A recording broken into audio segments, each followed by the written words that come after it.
നെറ്റ്നായ ministries YouTube ചാനലിലേക്ക് അവർക്കും സ്വാഗതം. റോമർക്കെഴുതിയ ലേഖനം 11-ാം അധ്യായത്തിൽ നിന്നാണ് നമ്മൾ ചിന്തിച്ചുകൊണ്ടിരുന്ന ഇസ്രായേലിൻ്റെ ചരിത്രവുമായി ബന്ധപ്പെട്ട് ഹിസ്റ്ററിയിൽ എങ്ങനെ ദൈവം പ്രവർത്തിച്ചു, ഇസ്രായേലിനോട് ഇടപെട്ടുകൊണ്ടിരിക്കുന്ന അത് 25-ാം വാക്യത്തിൽ ജാതികളുടെ പൂർണ്ണസംഖ്യ ചേരുവോളം ഇസ്രായേലിനെ അംശമായി കാഠിന്യം ഭവിച്ചിരിക്കുന്നു എന്നുള്ള ചിന്തയാണ് വന്നത്. രണ്ടാമത് നമ്മൾ ഇസ്രായേൽ മുഴുവൻ രക്ഷിക്കപ്പെടും എന്ന് പറഞ്ഞു.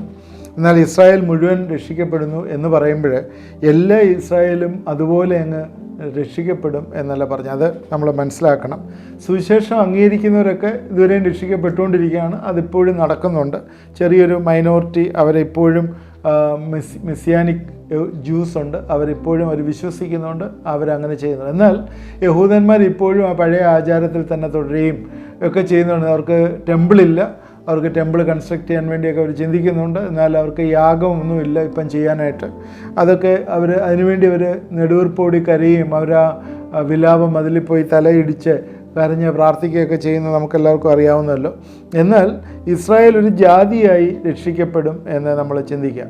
ബൈബിളിലെ പഴയ നിയമത്തിൽ നിന്ന് അവരെ എങ്ങനെയാണ് വീണ്ടെടുക്കുന്നത് എന്നുള്ള ചില ചിന്തകളുണ്ട്. അത് നമ്മളിന്ന് ചിന്തിക്കാമെന്നാണ് വിചാരിക്കുന്നത്. യെശയ്യാ പ്രവചനത്തിലെ 59-ാം അധ്യായത്തിൻ്റെ 20-21 വാക്യങ്ങളിൽ ഇങ്ങനെയാണ് എഴുതിയിരിക്കുന്നത്: എന്നാൽ സിയോനും യാക്കോബിൽ അതിക്രമം വിട്ടുതിരിയുന്നവർക്കും അവൻ വീണ്ടെടുപ്പുകാരനായി വരും എന്ന് യഹോവയുടെ അരുളപ്പാട്.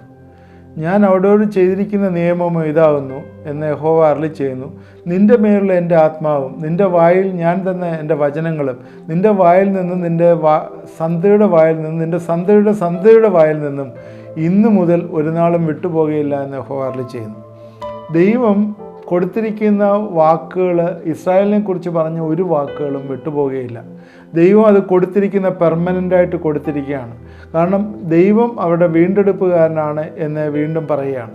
യെശയ്യാ 27:9 വരുമ്പോൾ അതുകൊണ്ട് യാക്കോബിൻ്റെ അകൃത്യത്തിന് പരിഹാരം വരും. യാക്കോബിൻ്റെ ഒരു കഷ്ടകാലമുണ്ട്. ഇരമ്യാവ് 30:7 അതിനെക്കുറിച്ച് പറയും, യാക്കോബിൻ്റെ കഷ്ടകാലം. ഈ യാക്കോബിൻ്റെ കഷ്ടകാലം എന്ന് പറഞ്ഞാൽ ആൻറ്റിക്രൈസ്റ്റ് ഭരണകാലമാണെന്ന് പറയപ്പെടുന്നുണ്ട്.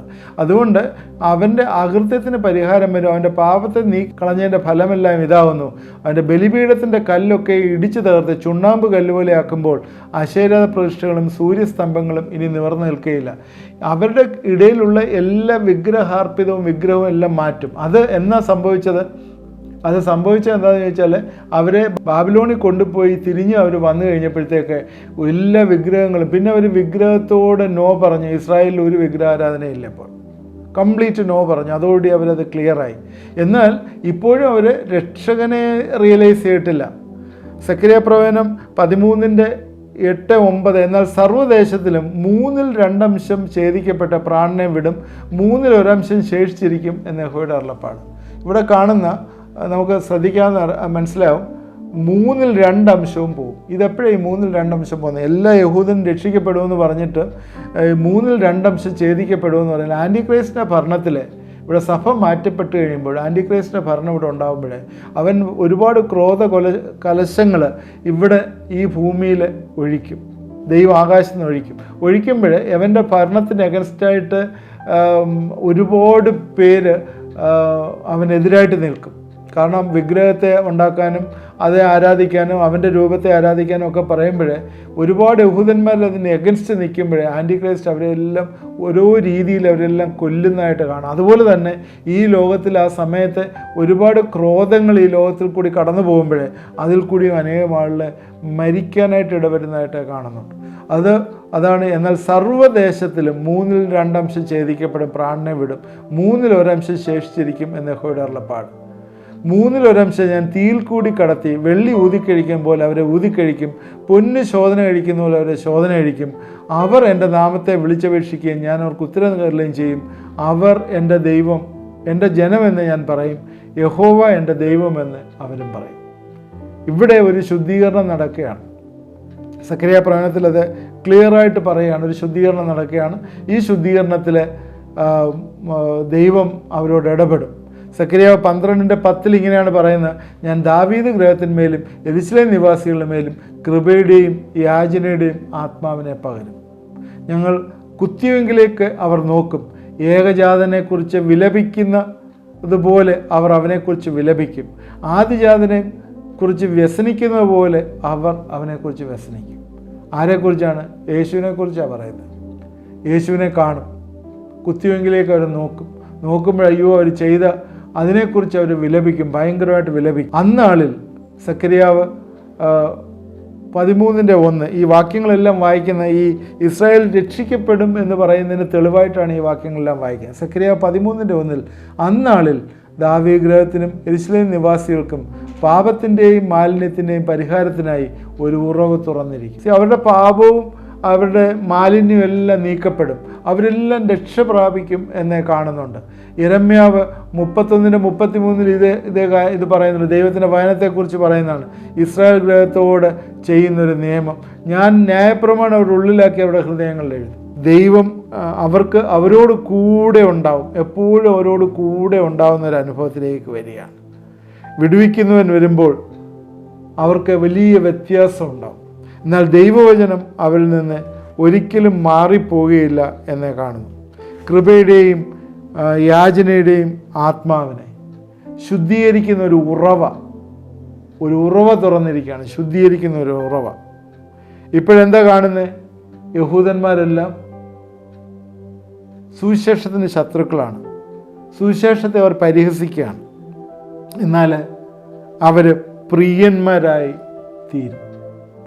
അവർക്കാണ് ദൈവം കൊടുത്തിരിക്കുന്ന കൃപാവരങ്ങളും അവർക്ക് ഉള്ള കാര്യങ്ങളെക്കുറിച്ചും എല്ലാം ഉണ്ട്. അതെല്ലാം അവർക്ക് ദൈവം കൊടുത്തിട്ടുണ്ട്. അതെല്ലാം അവരിലേക്ക് വന്നു ചേരും, അവർ പ്രിയന്മാരാവും. 11:26 വിടുവിക്കുന്നവൻ സിയോനിൽ നിന്ന് വരും, യാക്കോബിൽ നിന്ന് അഭക്തിയെ മാറ്റും. ഞാൻ അവരുടെ പാപങ്ങളെ നീക്കുമ്പോൾ ഇത് ഞാൻ അവരോട് ചെയ്യുന്ന നിയമം എന്ന് എഴുതിയിരിക്കുന്നല്ലോ. സക്കറിയ പ്രവചനം നേരത്തെ വായിച്ച സക്കറിയ പ്രവചനം ശുദ്ധീകരിക്കുന്ന പാപങ്ങളെ മാറ്റുന്ന 13:1.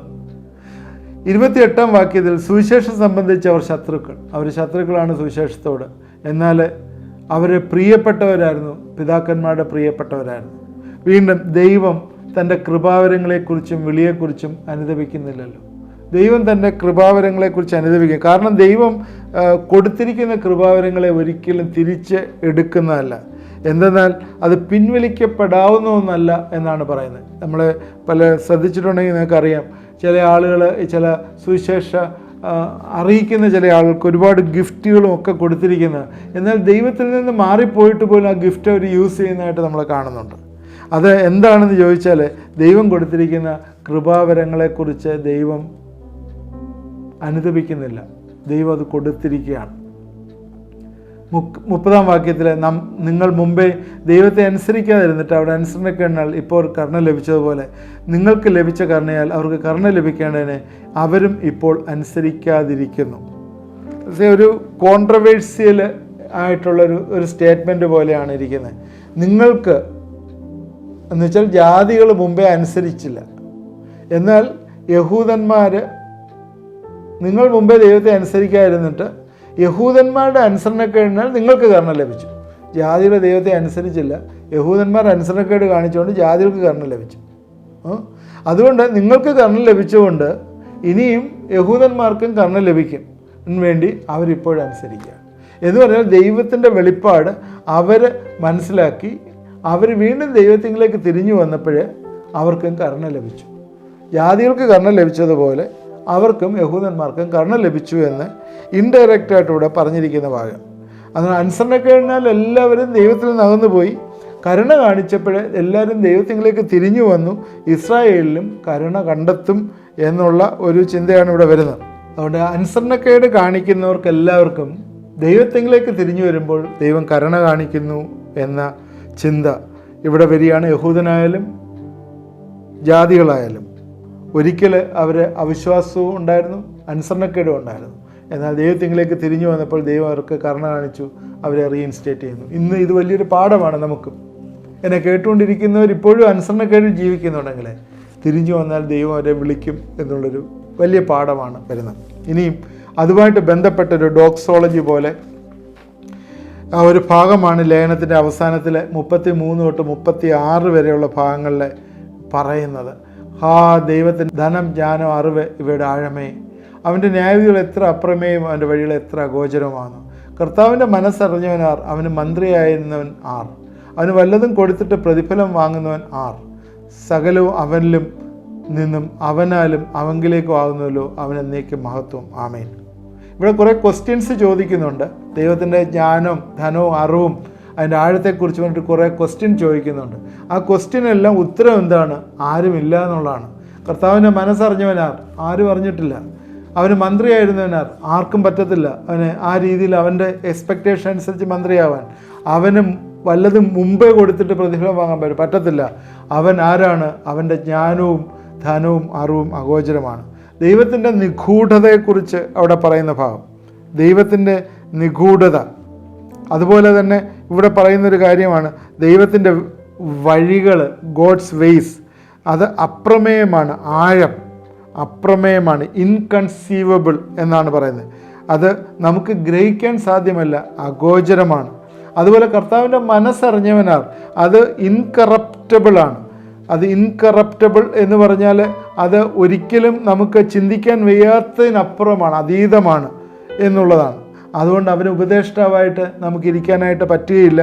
ആർക്കും അവന് ഉപദേഷ്ടാവായിട്ടിരിക്കാൻ പറ്റത്തില്ല. ദൈവം വലിയവനാണ് എന്നുള്ളതാണ്. അതുപോലെ തന്നെ അവനെ മുമ്പ് കൊടുത്തിട്ട്, ഇയ്യോബിൻ്റെ റെഫറൻസൊക്കെ പലയിടത്തും അതിനകത്തുണ്ട്. മുമ്പേ കൊടുത്തിട്ട് വല്ലതും, അതാണ് വേറൊരു കാര്യം. അവന് വല്ലതും കൊടുത്തിട്ട് പ്രതിഫലം വാങ്ങുമോ? ഞാൻ ഇത്രയും കൊടുത്തു, നീ എനിക്കിത് തരുന്നതുകൊണ്ട് ഞാൻ ഇത്രയും കൊടുക്കുന്നു, അല്ലെങ്കിൽ ഞാൻ ഇത്രയും കൊടുക്കുന്നു. ദൈവത്തിൻ്റെ ജ്ഞാനം അപ്രമേയമാണ്, ഇൻഎസ്കേപ്പബിളാണ്. അത് ഈ ലെറ്ററിൻ്റെ ഏറ്റവും വലിയൊരു ക്ലൈമാക്സിൽ ഇത് വന്ന് എൻഡ് ചെയ്യുകയാണ്. God's ways are inconceivable, God's ways are incorruptible, God's ways are inescapable. ദൈവത്തിൻ്റെ വഴികൾ അപ്രമേയമാണ്. ദൈവത്തിൻ്റെ വഴികൾ ആർക്കും തന്നെ നമുക്ക് മന്ത്രിയാവാൻ പറ്റാത്ത രീതിയിൽ, ഉപദേഷ്ടാവാൻ പറ്റാത്ത രീതിയിൽ ആയിരിക്കുന്നു. അതുപോലെ തന്നെ അവൻ്റെ കൃപയാൽ നമ്മൾ ജീവിക്കുന്നു. അത് നമുക്കൊരിക്കലും കമ്പയർ ചെയ്യാൻ പറ്റുകയില്ല എന്നുള്ള ചിന്തയും അവിടെ വരികയാണ്. അത് ക്ലൈമാക്സ് ഓഫ് ദ ലെറ്റർ. എല്ലാം ദൈവത്താലും എല്ലാത്തിൻ്റെയും കാരണഭൂതൻ അവൻ തന്നെയാണ് എന്ന് പറയുന്നു. 1 കൊരിന്ത്യർ 15:28 എന്നാൽ അവന് സകലവും കീഴ്പ്പെട്ടു വന്ന ശേഷം ദൈവം സകലത്തിനും സകലവുമാകേണ്ടതിന് പുത്രൻ താനും സകലവും തനിക്ക് കീഴടക്കി കൊടുത്തവന് കീഴ്പ്പെട്ടിരിക്കും. ഒരു ചിന്തയാണ്. ദൈവം സകലത്തിനും ഉയർന്ന വ്യക്തിയാണ്. പുത്രൻ ഹമ്പിളായതുകൊണ്ട് സകലവും തനിക്ക് കീഴാക്കി കൊടുത്തവന് കീഴ്പ്പെട്ടിരിക്കുന്നു എന്നും. 1 കൊരിന്ത്യർ 8:6 പിതാവായ ഏകദൈവമേ നമുക്കുള്ളൂ, അവൻ സകലത്തിനും കാരണഭൂതൻ, നാം അവനായി ജീവിക്കേണ്ടതുമാകുന്നു. യേശുക്രിസ്തു എന്ന ഏക കർത്താവും നമുക്കുണ്ട്, അവൻ മുഖാന്തരം സകലതും അവൻ മുഖാന്തരം നാമും ആകുന്നു. എന്നുവെച്ചാൽ മഹത്വത്തിൻ്റെ പ്രത്യാശയായ ക്രിസ്തു നിങ്ങളിലും എന്നിലും വസിക്കുന്നു. ഈ ദൈവം യേശുക്രിസ്തു മുഖാന്തരം പൂർണ്ണമായി വെളിപ്പെടുത്തിയിരിക്കുന്നു. ഈ ഒരു ഏക ദൈവമേ നമുക്കുള്ളൂ, അവൻ സകലത്തിനും കാരണഭൂതനാണ്, അവനായി ജീവിക്കേണ്ടതാണ്. അവൻ്റെ വഴികൾ ഇൻകൺസീവബിളാണ്, അവൻ്റെ വഴികൾ ഇൻകറപ്റ്റബിളാണ്, അവൻ്റെ വഴികൾ ഇൻഎസ്കേപ്പബിളാണ്. അവന് മന്ത്രിയായിരിക്കാനോ അവന് വല്ലതും കൊടുത്തിട്ട് നമുക്ക് ഉയർച്ച പറവാനോ, അല്ലെങ്കിൽ അവൻ്റെ വഴികൾ എത്ര അപ്രമേയമാണ് എന്ന് പറഞ്ഞ് ഇത് അവസാനിപ്പിക്കുകയാണ്. ഈ കഴിഞ്ഞ 3 അധ്യായങ്ങൾ നമ്മൾ പഠിച്ചപ്പോൾ ഇസ്രായേലിൻ്റെ പാസ്റ്റ്, ഇസ്രായേലിൻ്റെ പ്രസൻറ്റ്, ഇസ്രായേലിൻ്റെ ഫ്യൂച്ചർ, 3 പല രീതിയിൽ നമ്മൾ ഇതിൽ ചിത്രീകരിച്ച് പഠിച്ചു. 3 വൃക്ഷങ്ങളുടെ കാര്യം കഴിഞ്ഞ ദിവസങ്ങളിൽ പറയുമായിരുന്നു. ചരിത്രത്തിൽ കൂടി ഇസ്രായേൽ ഏത് രീതിയിലാണ് ദൈവം കടത്തിവിട്ടതെന്ന് പറഞ്ഞു. ആ കൃപായുഗവും ജാതികളുടെ കാലത്തെക്കുറിച്ചും പറഞ്ഞു. ഇനി ഫ്യൂച്ചർ റെസ്റ്റോറേഷൻ, ഇസ്രായേലിനെ റിസ്റ്റോർ ചെയ്യുന്ന കാര്യവും പറഞ്ഞു. ഇതിൻ്റെ ഇടയ്ക്ക് ഇത് കൊണ്ടുവരാനുള്ള കാരണം എന്താണെന്നും പറഞ്ഞു. ഈ നേരത്തെ പറഞ്ഞു നമ്മളെ സാങ്ക്ടിഫിക്കേഷനും ഗ്ലോറിഫിക്കേഷനും, വിശുദ്ധീകരണവും തേജസ്കരണവും കഴിഞ്ഞിട്ട് ഏത് രീതിയിലുള്ള പ്രാക്ടിക്കൽ ലിവിങ് ആണ് 12-ാം അധ്യായത്തിൽ വരുന്നത്. എന്നിട്ട് ഈ 12-ാം അധ്യായത്തിൻ്റെ ഇടയിൽ ഈ 3 അധ്യായം ഇസ്രായേലിനെ കൊണ്ടുവന്നത് കാണിക്കാനുള്ള കാര്യം, അതിൻ്റെ റീസൺ എന്ന് പറഞ്ഞാൽ ഇസ്രായേലിനെ ദൈവം തള്ളിക്കളഞ്ഞിട്ടില്ല എന്നും, അതുകൊണ്ട് നിങ്ങൾ ജാതികളായിട്ടുള്ളവർ ഇസ്രായേലിനെ ചവിട്ടിക്കളയരുത്, ഇസ്രായേൽ ദൈവത്തിൻ്റെ ഇപ്പോഴും പ്രിയപുത്രനാണ് എന്ന് പറയുന്ന ഭാവമാണ് കൊണ്ടുവന്നത്. ഇത് നമ്മുടെ ചിന്തയ്ക്ക്, ബൈബിൾ പഠനത്തിന് നമുക്കിത് ഒരുപാട് സഹായിച്ചു എന്ന് ഞാൻ വിചാരിക്കുന്നു. ഇസ്രായേലിനെ കുറിച്ചുള്ള കാര്യങ്ങൾ ഏകദേശം അവിടെ തീരുകയാണ്. ശരിക്കും ഈ 3 അധ്യായം പഠിക്കുമ്പോഴേ, ഇസ്രായേലിൻ്റെ പാസ്റ്റ്, പ്രസൻറ്റ്, ഫ്യൂച്ചർ പഠിക്കുമ്പോഴേ ദൈവം എത്ര കരുതിയെന്നുള്ളത് പല കാര്യങ്ങളിലെ ഇത് പൗലോസ് എടുത്ത് തെളിയിച്ച് പ്രൂവ് ചെയ്യാണ് പഴയ നിയമത്തിൽ. മിക്കവാറും ആ ഭാഗങ്ങളെല്ലാം തന്നെ നമ്മൾ റെഫർ ചെയ്ത് പറഞ്ഞു. ചില വാക്യങ്ങൾ വായിക്കാൻ പറ്റിയിട്ടില്ല, റെഫറൻസായിട്ട് നിങ്ങളോട് പറഞ്ഞു. നിങ്ങളതൊക്കെ നോട്ട് ചെയ്തു എന്ന് വിചാരിക്കുന്നു. ഈ ഇസ്രായേലിനെ ദൈവം തിരഞ്ഞെടുപ്പുപോലെ നമ്മളെയും തിരഞ്ഞെടുത്തിരിക്കുകയാണ്. നമ്മളെ ഒട്ടിച്ചിരിക്കുകയാണ്. അബ്രഹാം എന്ന തായ് വേരോടി നമ്മളെ ഒട്ടിച്ചിരിക്കുകയാണ്. അതിൽ കൂടി യേശുക്രിസ്തുവിൽ കൂടി സകലം നമുക്ക് തന്നിരിക്കുകയാണ്. ഇതുകൊണ്ട് നമ്മളെ ലജ്ജിച്ചു പോകേണ്ട യാതൊരു ആവശ്യമില്ല. നമ്മൾ ദൈവം തന്നിരിക്കുന്നതുകൊണ്ടാണ് ദൈവം എപ്പോഴും പറയുന്നത്, നിങ്ങളെ സ്തോത്രത്തോടു കൂടി ദൈവസന്നിധിയിൽ പ്രാർത്ഥിക്കണമെന്ന് പറഞ്ഞിരിക്കുന്നതാണ്. നിങ്ങളുടെ അപേക്ഷകളെല്ലാം സ്തോത്രത്തോടെ, കാരണം ദൈവം എല്ലാം നിങ്ങൾക്ക് തന്നിരിക്കുകയാണ് അബ്രഹാമിൽ കൂടി. ഇനി കിട്ടാനൊന്നുമില്ല. നിങ്ങൾക്ക് കിട്ടിയിട്ടില്ല, എനിക്ക് കിട്ടിയിട്ടില്ലെങ്കിൽ അത് നമ്മുടെ കുറവുകൊണ്ടാണ് കിട്ടാത്തത്. എല്ലാം ദൈവം തന്നിരിക്കുകയാണ്. അത് നിങ്ങൾ വിശ്വസിക്കുക. അതാണ് അവനെ നോക്കി ഒരാൾ ലജ്ജിച്ചു പോയിട്ടില്ല എന്ന് പറഞ്ഞത്. അത് നമ്മൾ പ്രാപിക്കുകയാണ് വേണ്ടത്. ദൈവത്തെ നമുക്ക് പ്രാപിക്കാം, നമുക്ക് പ്രാർത്ഥിക്കാം. ദൈവമായ കർത്താവേ, ഇത് കണ്ടുകൊണ്ടിരുന്ന പ്രിയപ്പെട്ടവരെല്ലാം ഞങ്ങളെ ഏൽപ്പിച്ച് പ്രാർത്ഥിക്കുന്നു. നീ ഈ ദിവസങ്ങൾ ഞങ്ങളോട് സംസാരിക്കുകയായിരുന്നു. യഹൂദയുടെ ഇസ്രായേൽ മക്കളുടെ ഹിസ്റ്ററിയിൽ നിന്ന് നീ ഞങ്ങളോട് സംസാരിക്കുകയായിരുന്നു. ചരിത്രത്തിൽ കൂടി അവരെ വീണ്ടെടുത്ത് കൊണ്ടുവന്ന് കർത്താവെ, അവരിൽ കൂടി ജാതികളിലേക്ക് രക്ഷ വന്നതും അവരെ ഇനിയും നീ പൂർണ്ണമായിട്ട് വീണ്ടെടുക്കുമെന്നും ആ കഷ്ടകാലത്തിൽ കൂടി അവർ കടന്നു പോകുമ്പോഴേ അവരനേകർ കർത്താവിനെ അറിയാനായിട്ടും ദൈവത്തിൻ്റെ പ്രമാണത്തിലേക്ക് കടന്നു വരികയും ചെയ്യാനായിട്ട് ഇടവരുമെന്നൊക്കെ ഞങ്ങൾ ചിന്തിച്ചല്ലോ. ദൈവമേ, നിൻ്റെ കരങ്ങളിലേക്ക് സമർപ്പിച്ച് പ്രാർത്ഥിക്കുന്നു. ഇന്നും കർത്താവെ, അനേകം ആളുകൾ ശ്രദ്ധിക്കുന്നവർ ഇപ്പോഴും പല തീരാ ദുഃഖങ്ങളിലും പ്രയാസങ്ങളിലും ഇരിക്കുന്നു. യേശുക്രിസ്തുവിൽ കൂടി സകലം ഞങ്ങൾക്ക് തന്നിരിക്കുകയാണ്. എന്നിട്ടും അത് പ്രാപിക്കാനായിട്ട് കഴിയുന്നില്ല. ദൈവമേ, പല കാര്യങ്ങളും പിശാച് തടഞ്ഞു വെച്ചിരിക്കുകയാണ്. ഇന്ന് ഞങ്ങൾ ദൈവസന്നിധിയിലേക്ക് സമർപ്പിച്ച് പ്രാർത്ഥിക്കുന്നു. പിശാചിൻ്റെ കെട്ടുകളെ ഇന്ന് പലരുടെയും ജീവിതത്തിൽ നിന്ന് അഴിഞ്ഞു മാറട്ടെ എന്ന് പ്രാർത്ഥിക്കുന്നു. പലതരമായിട്ടുള്ള കെട്ടുകളിൽ ആയിരിക്കുന്നു. കുഞ്ഞുങ്ങളുടെ വിദ്യാഭ്യാസത്തിലുള്ള കെട്ടുകൾ, സാമ്പത്തികമായിട്ടുള്ള കെട്ടുകൾ, അതുപോലെ രോഗ അവസ്ഥകളിലുള്ള കെട്ടുകൾ, ഇതെല്ലാം കർത്താവിന്ന് മാറ്റിക്കളയട്ടെ എന്ന് പ്രാർത്ഥിക്കുന്നു. ദൈവത്തിലേക്ക് നോക്കി പ്രകാശിതരാകുവാനായിട്ട്, യേശുവിൻ്റെ ശക്തി പ്രാപിപ്പാനായിട്ട് കർത്താവെ ഇടവരുത്തണമേ.